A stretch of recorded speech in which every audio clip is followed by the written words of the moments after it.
Alright, what is going on YouTube? It's your boy King Red Diamonds and I'm back again for another Nioh 2 video. Today I am showing off my sword build, if you will. I don't really have like a special name for it. It's more so just like a pure damage based sword build. It was a request by someone who wanted to see a sword build that pretty much encompassed all the skills the sword has to offer rather than just using sheath active skills. Even though the sword is heavily based off of sheath active skills, this build will allow anyone who may be like a sword main or so to pretty much put their skills to the test. The build is it doesn't focus on elemental damage or anything like that. It focuses strictly on how skillful you are with the sword itself. It'll do a lot of damage. As you can see, it's at 6,751 attack, so it'll do a lot of damage. So if you are very skilled with the sword, like if you have the sword skill set down packed, I would recommend foregoing a lot of damage basically. So I would recommend not min-maxing out your sword and like getting it up this high, because you'll literally obliterate enemies.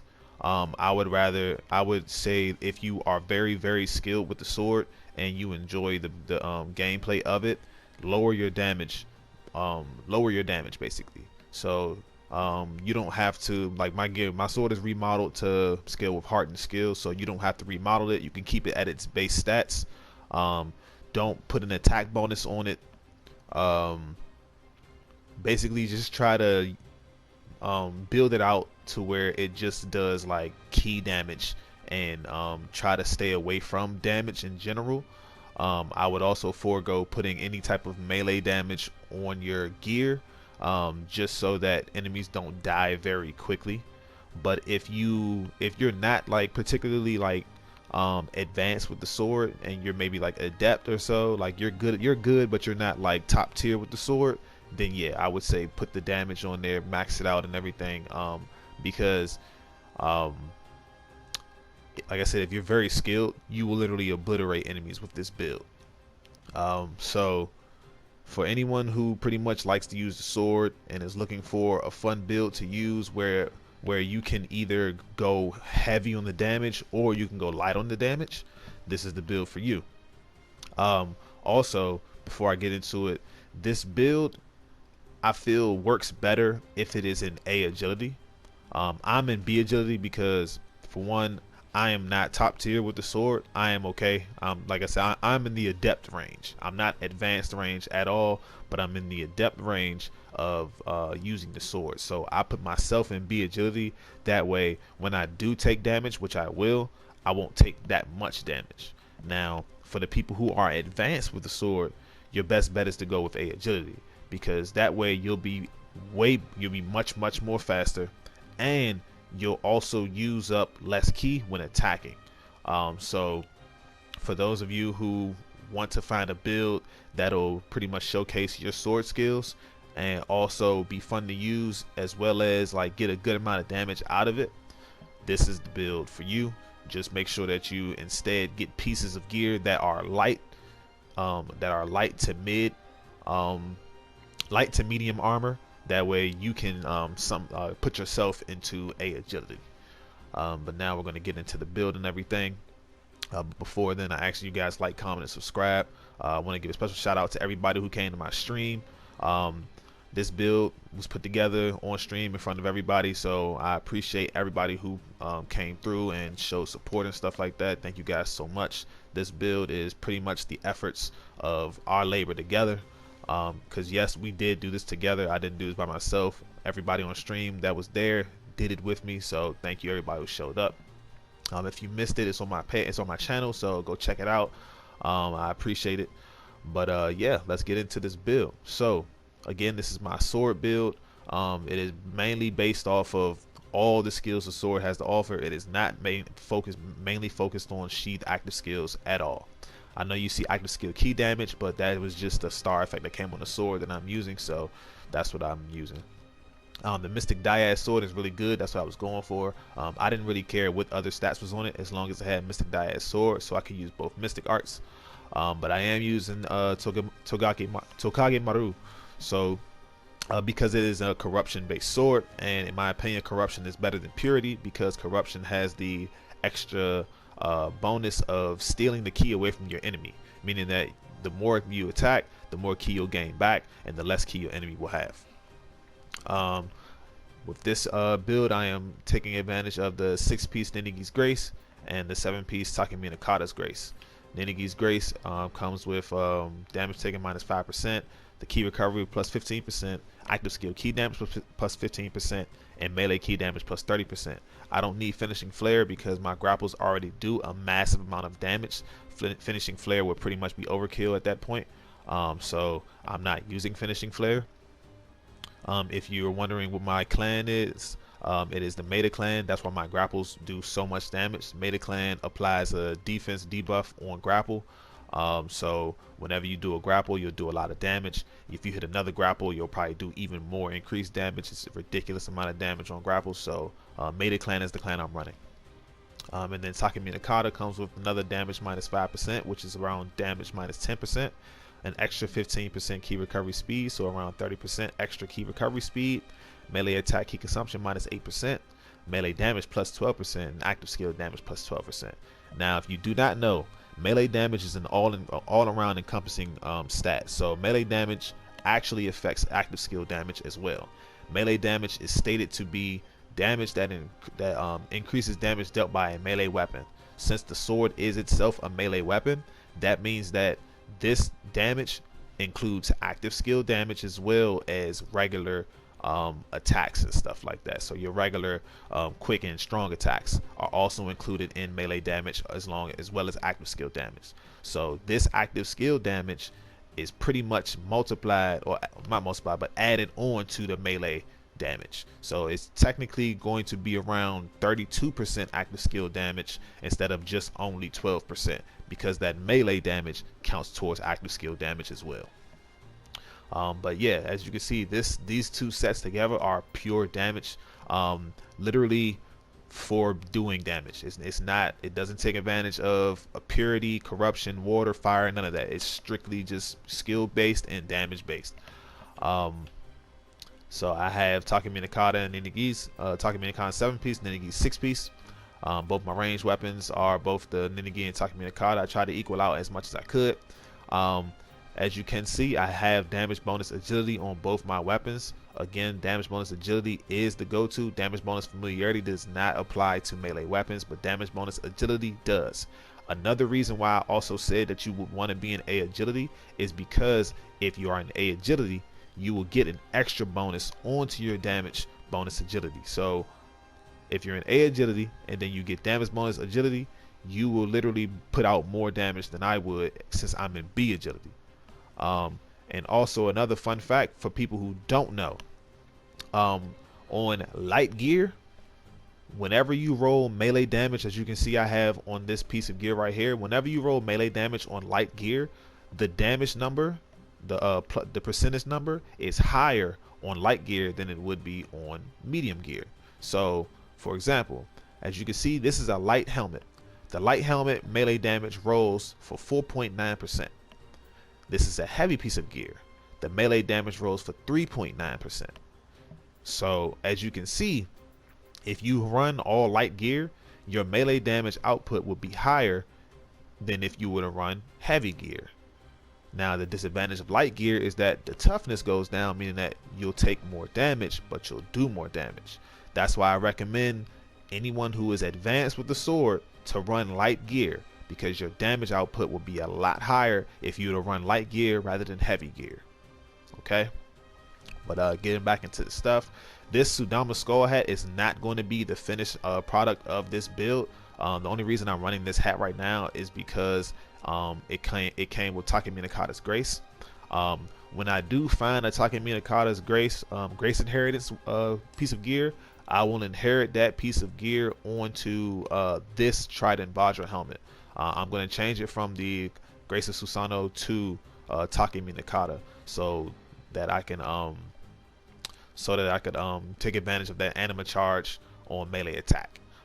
Plus, and the increased attack on purification of the Trident Vajra Helm is a very strong skill. Is a very strong effect. So that's why I'm waiting until I get a Grace Inheritance so I can change it to this. So for now, I'm just running the Sudama Skull Hat. That way, I can hopefully get a piece to drop. And also, it comes with the Divine Plus item drop rate of AA minus. So it's not bad for, you know, farming ethereal pieces of gear and divine gear and stuff like that. But the rest of my gear is all heavy gear. Pretty much, I rolled attack on each piece. I tried my best to find like good rolls on stuff on them. So as you can see, I got melee damage on this. I have active skill damage, star effect on this, faster movement, Omeo magic hit, which is really good. Basically, if you say you run a familiar talisman and you hit the enemy with it, boom, you're already moving faster, which is really good for this build.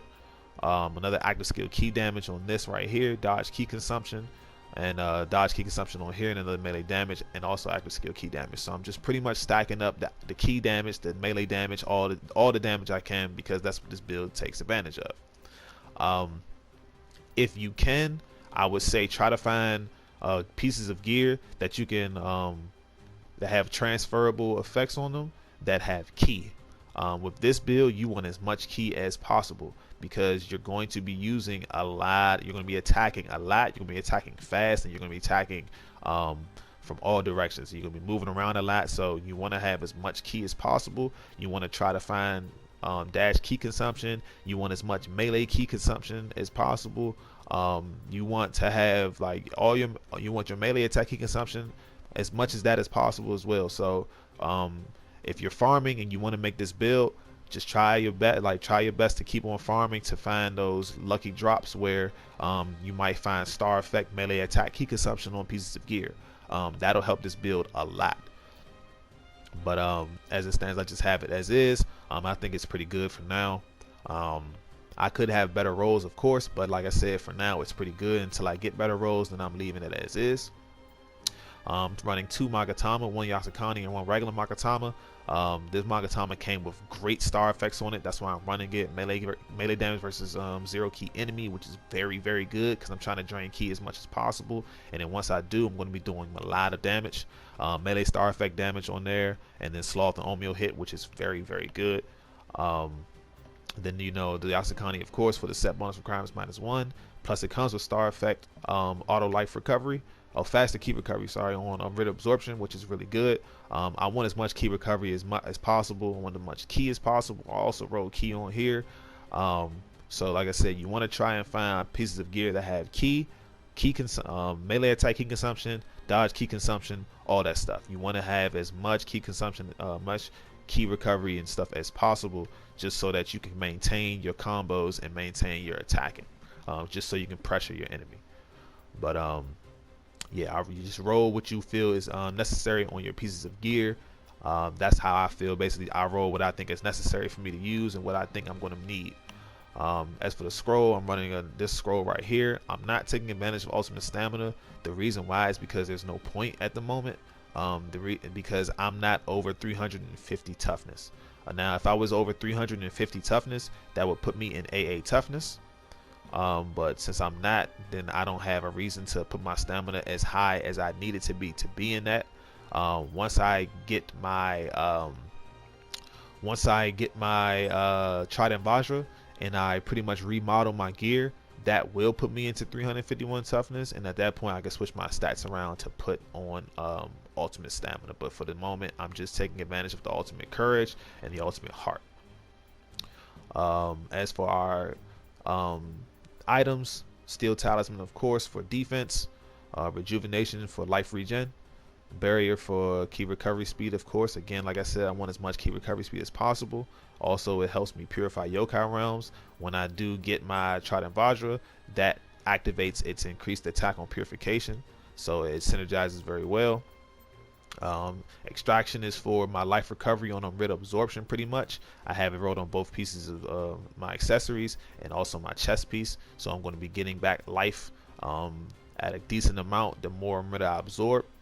It also helps me pretty much generate Amrita from attacking an enemy. as well as Path of the Ravenous. Path of the Ravenous greatly recovers my health whenever I absorb Amrita in exchange for my Amrita, earning my Amrita being slowed down. That's why I run Extraction, because I will generate a lot of Amrita, meaning I'll be gaining back a lot of health. Arch Yokai is to help me get Anima so that I can pretty much spam my Yokai abilities. Lightning Familiar is here to take advantage of the Sloth on Omeo hit, as well as the faster movement on Omeo hit. Lightning Familiar, as soon as it touches the enemy, it procs both of those. So both faster movement and faster key recovery will activate once Lightning Familiar hits my enemy. These are my generic, pretty much speed running scrolls. Sneak Thief to become invisible, basically. Catwalking for quiet footsteps. Quick Change is to help me pretty much come back if I'm killed. And then Tiger Running for extra speed. Daijin Saki basically there to help with elemental enemies and stuff like that. That way I don't take elemental damage and I don't pretty much get hit with confusion. And then Clay Bell and Beckoning, of course, just in case I want to have a little guy help me out. As for our Guardian Spirit, Yumihame is the perfect Guardian Spirit to run with a build in which you are pressuring your enemies. Yumihame comes with that beautiful 20% extra melee key damage, so it's very, very good. Plus, it also comes with faster key recovery on the Amrita absorption. So just in case you don't have this star effect on your piece of gear, you're covered by this. And that little green box you see right there that says max yokai ability key damage plus 3%, you get that from pairing Yumehame with let me go to it, Baku. Baku is my second Guardian Spirit. If you pair Baku and Yumehame together, you'll get that max yokai ability key damage plus 3%. The reason why is because both Baku and Yumihame are the Otakemaru Guardian Spirits, so they pretty much work very well together. Go back to this. As for my soul cores, I'm using Magatsu Warrior to generate a lot of Amrita whenever I need it. Also, it has Sentience Charge on it, so that's not bad since I'm running a yokai weapon. It also has life drain on yokai ability hit, so that's really good just in case so basically it generates Amrita for me and I'm going to be gaining back life anyway. Then life drain on yokai ability hit also allows me to gain back more life. So basically this build is going to help me just continually keep on generating more and more life, that way I stay alive longer. As for the second one is Ippon, of course. It has a nice ability where it says yokai ability key pulse. You can use this in a yokai pool and it will purify the yokai pool, and you'll end up gaining back more anima as you do so. Has anima charge as well, so like I said, I'm just going to keep on gaining anima, keep on having life recovery. Everything I'm putting together is I'm trying to synergize as much as possible with the build. And then Aberrant Soldier is for my centering. So like whenever I'm attacking, Aberrant Soldier will literally center me. It'll basically make my camera face the enemy and put me right back on track if they were to like get behind me or dodge to the right or something like that. So the tracking on it is very good. It also works very well into combos. So plus the cost of it is very, very cheap. It only costs 3 anima. So you can literally spam that a few times and you'll be good. But it also comes with a nice increased defense on yokai ability hit, so that's not bad either. But that is it for the build. That pretty much takes care of everything. But yeah, so this build, like I said, it is purely based off of your skill with the sword. If you are very advanced at the sword, I recommend light armor. If you are at my level, which is around adept to maybe like proficient but not technically advanced, I would go with medium to heavy armor to have a high amount of toughness. That way you can pretty much tank through stuff and not take a lot of damage. But yeah, 7-piece Takemi Nakata, 6-piece Ninigi.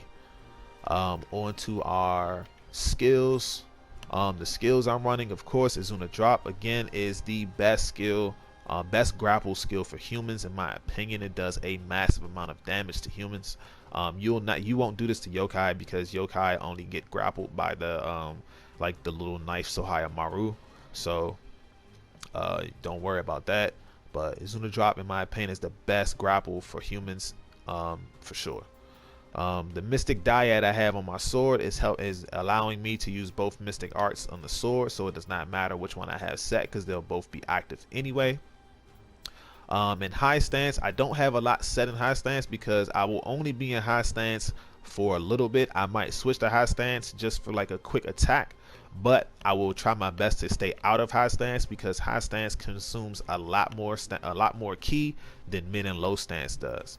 I only have deliberate slice. Oh, let me put deliberate slice instead of nimble slice. I put deliberate slice because, like I said, since high stance takes up a lot of ki, it allows me to gain back more ki on a ki pulse. So that's the only move I'm really going to use in high stance. So now next, mid stance, I have kick. Kick is good for draining the ki on an enemy. It's really good to fit into combos as well. It's very fast, so you'll catch an enemy off guard with the kick, especially yokai since they don't block. Shadow Sword is really good. It's a really good thrust attack, and it follows up with this skill right here, Light in the Darkness. The Light in the Darkness skill is very good for also breaking the ki on enemy and continuing your combo with Shadow Sword. Because sometimes your enemy's ki will be low, but the Shadow Sword won't be enough to drain it. That's when you throw out a Light in the Darkness for that extra little swing and downward thrust, and it'll break the enemy's ki. Go back down to mid stance. I have Night Rain, of course. Night Rain is a very fast acting skill. That's why I have it in mid stance, because mid stance is where I'll be doing most of my combos anyway. So activating Night Rain in the middle of a combo is very quick instead of using EI Quick Draw. Sword Ki is my ki destroying active skill. That's why I have Masterful Slice on it, because it does an increased 20% extra ki damage. So Sword Ki is going to be the skill I use to pretty much drain the ki whenever an enemy is low. Severing Spin is one of my most damaging moves as well. I use the Courage damage boost for it, because Courage, I have 150 Courage because of Ultimate Courage, so it's going to do a nice amount of damage. Plus I like the way it looks. It's really cool, so I thought, why not fit it into my my combat. If we go, these don't really matter as much. Back wave is good as if you're really good at countering or timing your counters. And then Tempest is good if you break a human's ki and have like the sense to pretty much press L1 when you knock them off balance.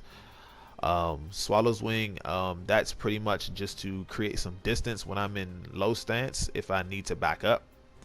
Of course, Shadow Sword again, in low stance just to help me with breaking the ki. I like Swift Step. You can use Heaven's Flash. Heaven's Flash is really good for comboing and breaking the horns on yokai, but I use Swift Step because Swift Step is pretty much a free dodge. That way you can pretty much dodge out of the way of an oncoming attack as well as keep iframe. EI Quick Draw on low stance, because you want to work your EI into there. The reason I'm not using high stance is because, like I said, it takes a lot more ki, and since low stance takes less ki than high stance, EI Quick Draw would be really good to have in low stance. I have damage boost skill on it because skill is my second highest stat, so it works out well in that stance. Flowing Shadow is very good. Those 3 strikes right there are enough to kill some enemies in one go, as well as, like I said, get behind the enemy. It's a nice little dodge. It's pretty much offense and defense at the same time. You're attacking and also defending and dodging out of the way at the same time, so it's really good. Kurama Sword Dance is very good as well. That kick you do, it can also break the ki on enemies, but it also does a good amount of damage and catches them off guard, especially if they're already out of ki. True and Through is a very good finishing move. I use it sometimes if I want to finish off an enemy from a distance and they have low health, or for like the Hellish Hag.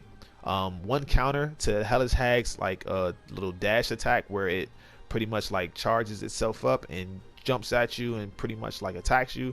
You can charge up a True and Through at the right time and disrupt that attack. So it's really good if you're very good at using it. But that's it for my skills. Yeah, you can use pretty much anything you feel comfortable with. This is what I felt comfortable with, so that's what I used. As far as stats, I have 135 Constitution because I couldn't put any more points into it. I also have 200 Heart because that's what my weapon scales with. 200 Skill also because that's what my weapon scales with. 150 Courage to take advantage of Ultimate Courage. 25 Stamina just to put me in B Agility.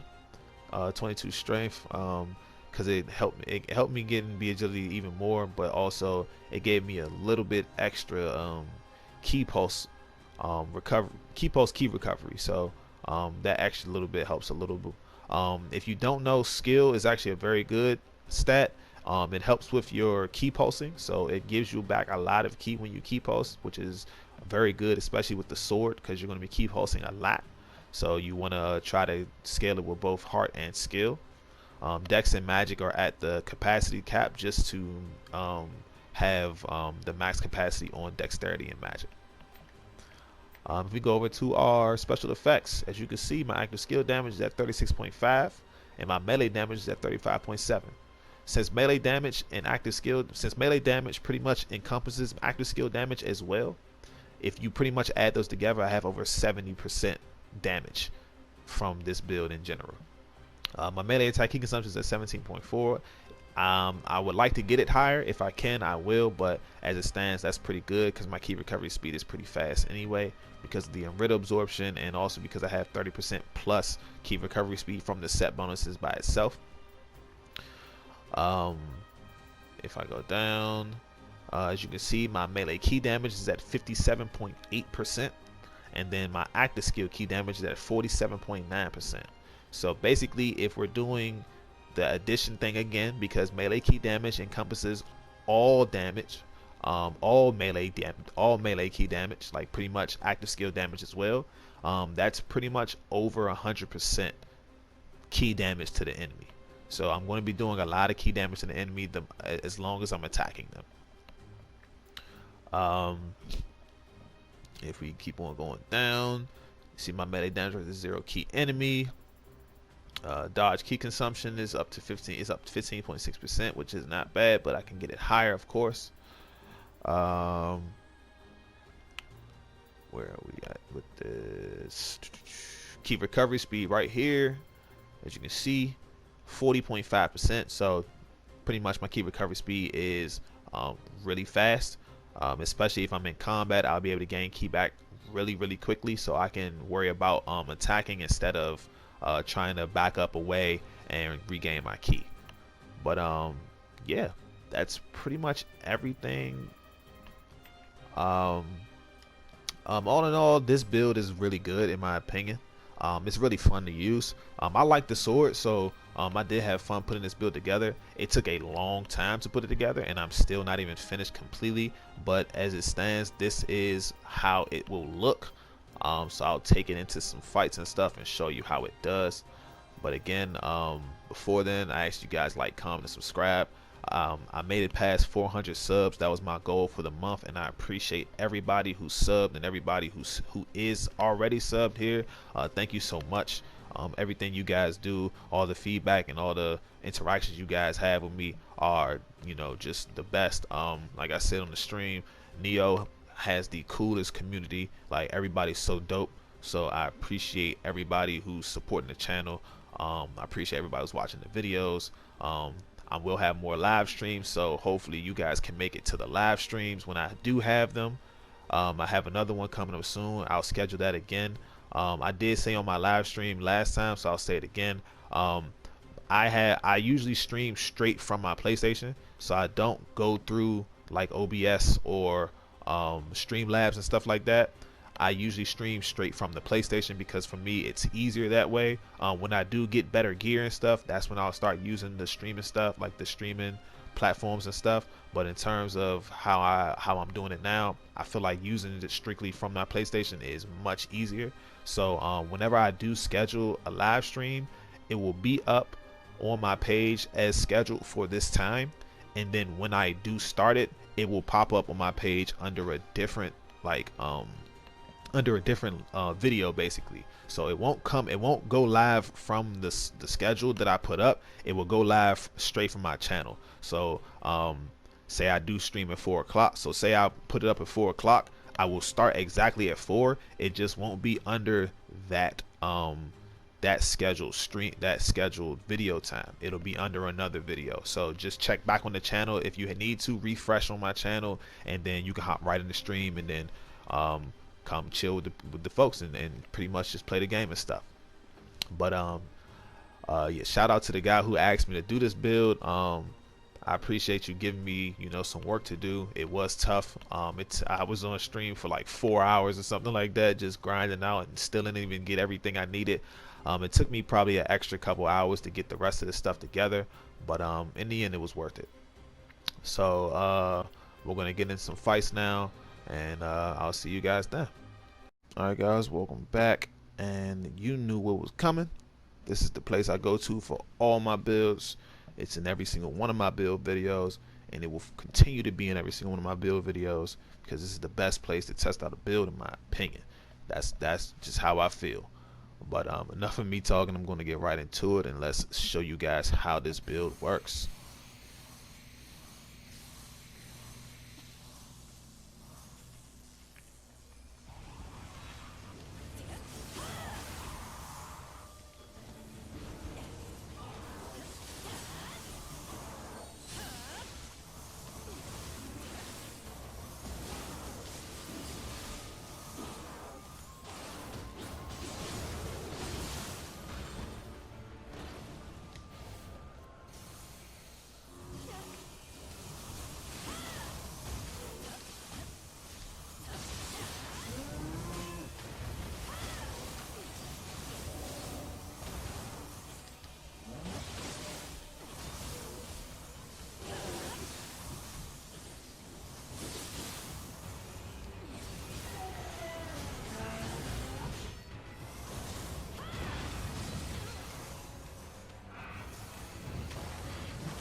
He's done.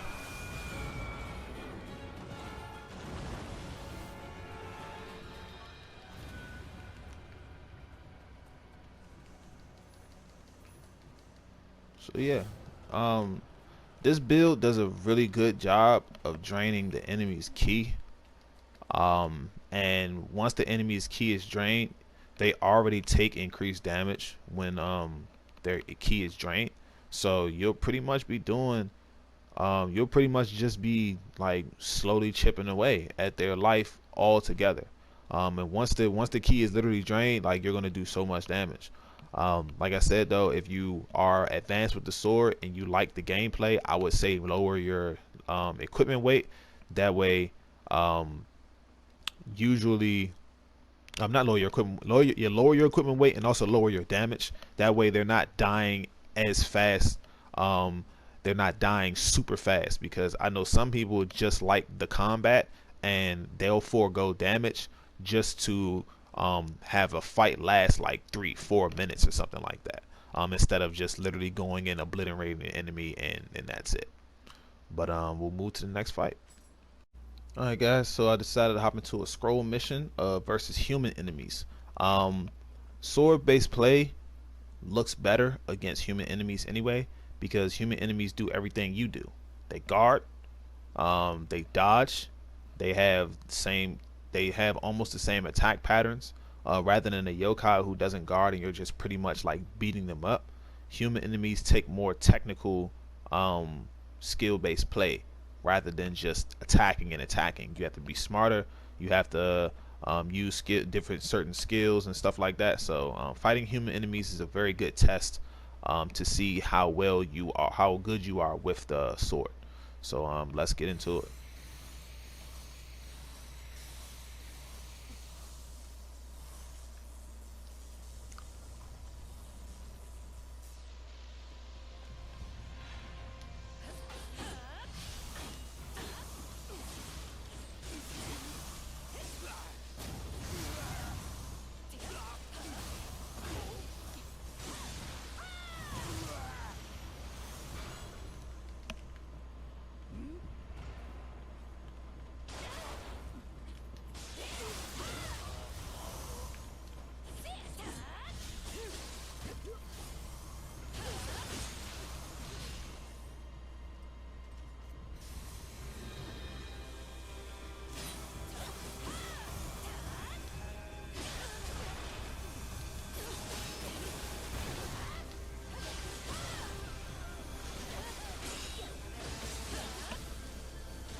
Should be done.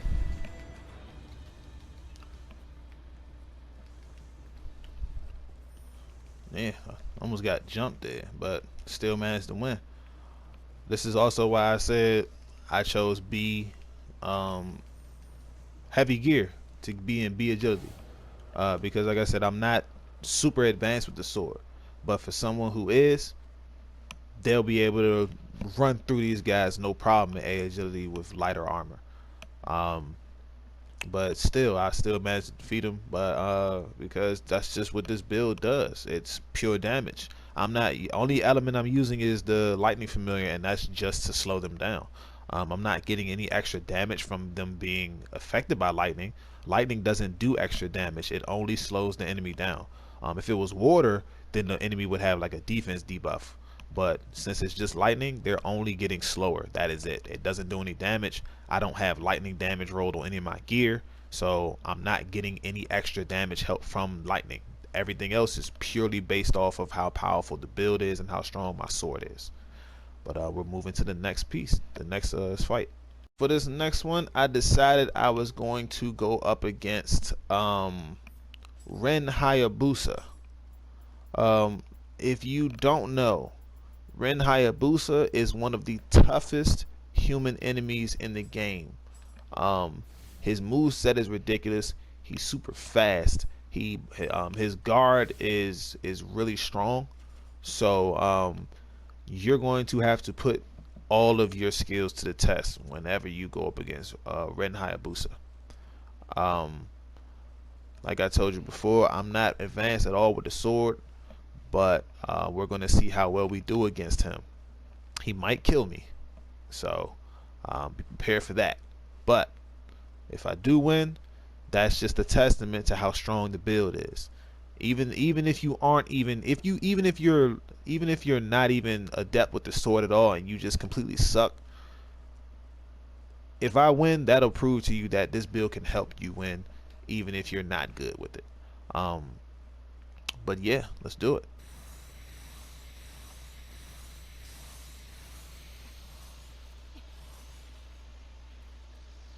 Are you friend or foe?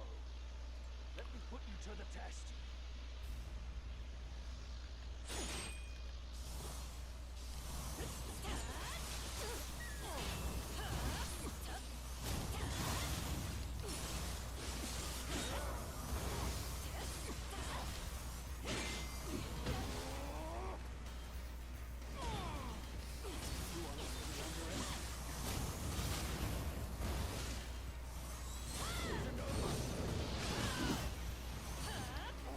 All right. Well, I guess that wasn't that hard. Probably should have put level sync on.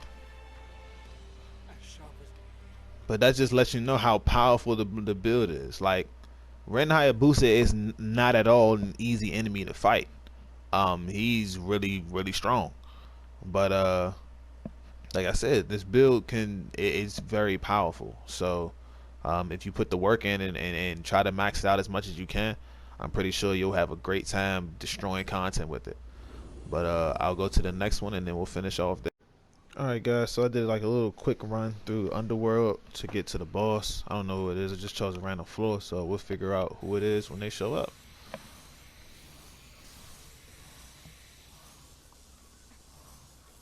Just in case. And it is Shooting Doji, of course. Okay.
And he's done.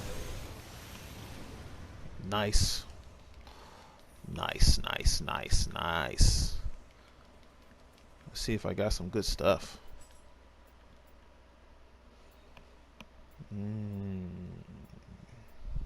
Not really. Yeah, not really. Okay. Well, yeah. That brings us to the end of our video. But I hope you guys enjoyed. I hope you guys consider making the build. Let me know if you like it. Let me know if you dislike it. Um, Shoot, let me know if you want to make it. If you do make it, let me know if you made it better. Uh, I'm here for all the feedback. So I appreciate you guys stopping by. It's King Red Diamonds, and I'm out.